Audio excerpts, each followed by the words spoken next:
Win Television.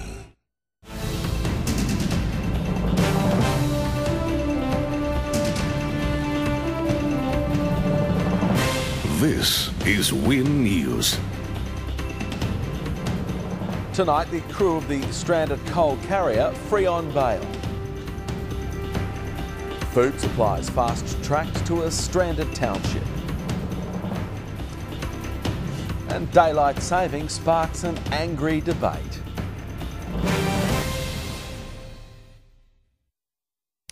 Hello, I'm Paul Taylor. And I'm Dave McLenghan. Later in sport, who will lead the Cowboys against the Knights in Saturday night's clash?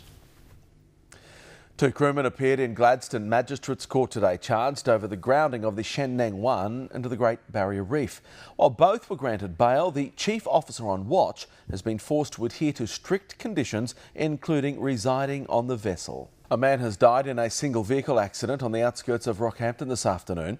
His car left the Rockhampton-Yeppoon Road and careered into a large rocky outcrop just after midday. Central and North Queenslanders are outraged by the Premier's call for a referendum on daylight saving in southeast Queensland only.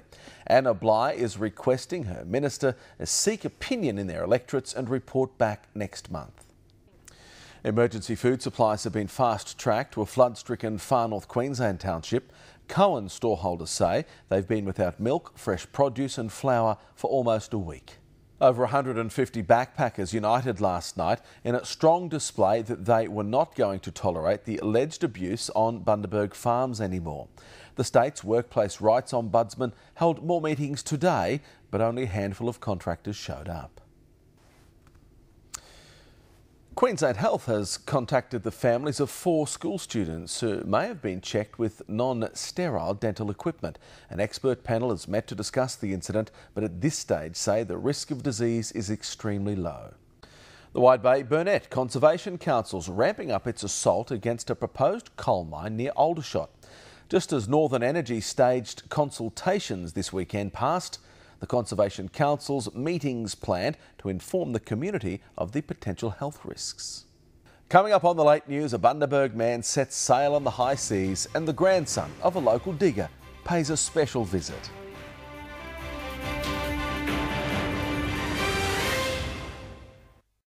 Welcome back. You are watching the late edition. As Jessica Watson gets closer to Australian shores, a Bundaberg man's preparing to set sail on his own round-the-world adventure. Gary Golding is currently in the UK. He's preparing for the prestigious Velo Five Oceans race.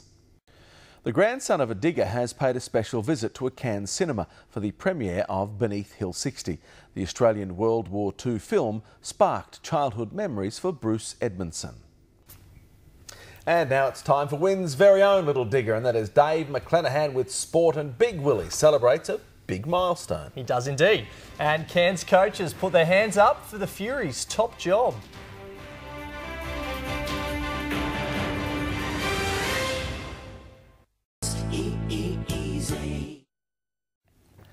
Welcome back. Birthday boy Willie Mason will be hoping to further establish his credentials within the Cowboys leadership group in this weekend's match against the Newcastle Knights. The club's yet to name a skipper to replace the injured Jonathan Thurston and vice-captain Aaron Payne. With the North Queensland Fury in the midst of a major ownership overhaul, 2 new prospective coaches from Cairns have put their hand up for the club's top job, and one of them could see the return of a championship-winning pairing.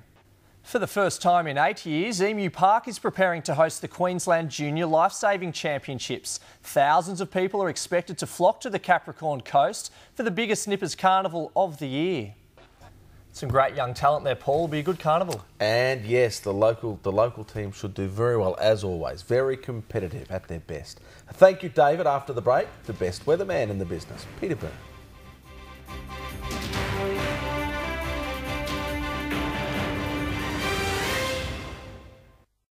Hello once again, Weather Watchers. Well, if you missed all the earlier bulletins that went to air during the evening, persistence is the word.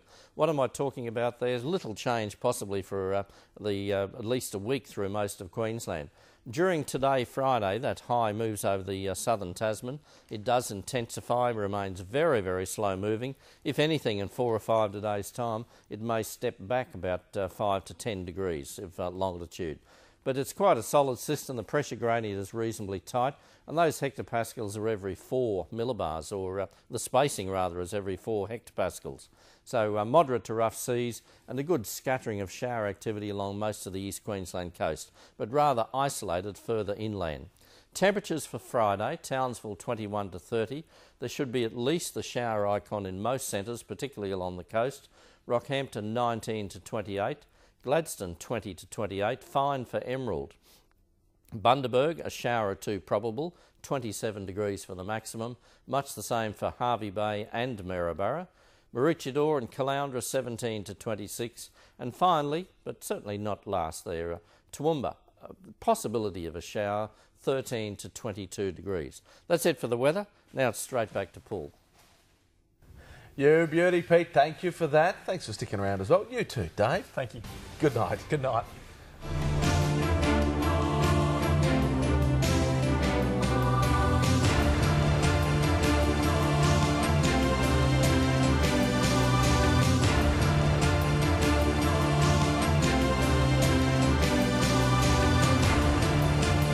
This has been a Win News presentation from Win Television, Australia's largest commercial television network.